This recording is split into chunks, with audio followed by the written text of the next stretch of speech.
എന്നാലും ഇവക്ക് ഇതെന്ത് പറ്റിയതാ?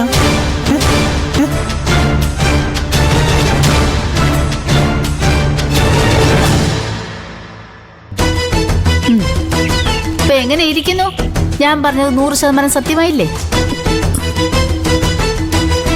എന്റെ മോളെ, ഈ ആണുങ്ങളുടെ മനസ്സ് കണ്ടവരാരുമില്ല. അവര് ചിരിക്കും, കളിക്കും, കൊഞ്ചിക്കും. പക്ഷേ അതിന്റെയൊക്കെ പിന്നിലെ ചതിയുടെ വിഷം പുരട്ടിയ മുള്ളുണ്ടാവും.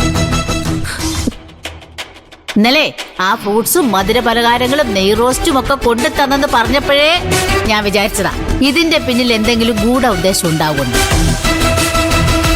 ഇപ്പൊ ഈ കത്തി കിട്ടിയപ്പോ ബോധ്യപ്പെട്ടില്ലേ?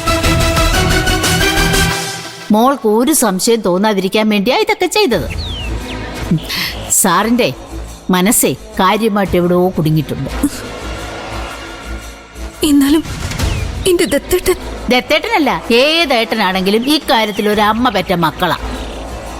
സൗകര്യം കിട്ടിയാൽ അവര് വേലി ചാടിയിരിക്കും. പിന്നെ ഈ മൊബൈലിലൊക്കെ ഇപ്പൊ ഒരുപാട് പരിപാടികളുണ്ടല്ലോ. എന്നെ ഒന്ന് പീഡിപ്പിക്കൂന്നും പറഞ്ഞ ഓരോ ഓളമാര് രണ്ടും കൽപ്പിച്ചങ്ങ് ഇറങ്ങിയേക്കുമല്ലയോ. ഒന്ന് നിർത്തുന്നുണ്ടോ? എന്റെ ദത്തേട്ടൻ അങ്ങനെ ഒരാളൊന്നും അല്ല. അയ്യോ, ആണെന്ന് മോള് തന്നെയല്ലേ പറഞ്ഞത്? ഇന്ന് ഞാൻ പറഞ്ഞോ? ഒരു കത്ത് കണ്ടുകിട്ടിന്നല്ലേ പറഞ്ഞോളൂ. മോളെ എന്താ അതിന്റെ അർത്ഥം? അതിന് ഈ ഒരു അർത്ഥം മാത്രമല്ലല്ലോ ഉള്ളത്. പിന്നെ ദത്തേട്ടന് എന്തെങ്കിലും കയ്യബദ്ധം പറ്റാനേ വഴിയുള്ളൂ. എനിക്കറിയാം ദത്തേട്ടന് ആരോ മനുഷ്യനെ ചതിച്ചതാ. ആയിക്കോട്ടെ, ചതിക്കാൻ ദത്തൻ സാർ നിന്ന് കൊടുത്തിട്ടല്ലേ. ചേച്ചി ഇങ്ങനെയൊക്കെ പറയുന്നേ? കണ്ടതും കേട്ടതും മാത്രമേ ഞാൻ പറഞ്ഞുള്ളൂ മോളെ.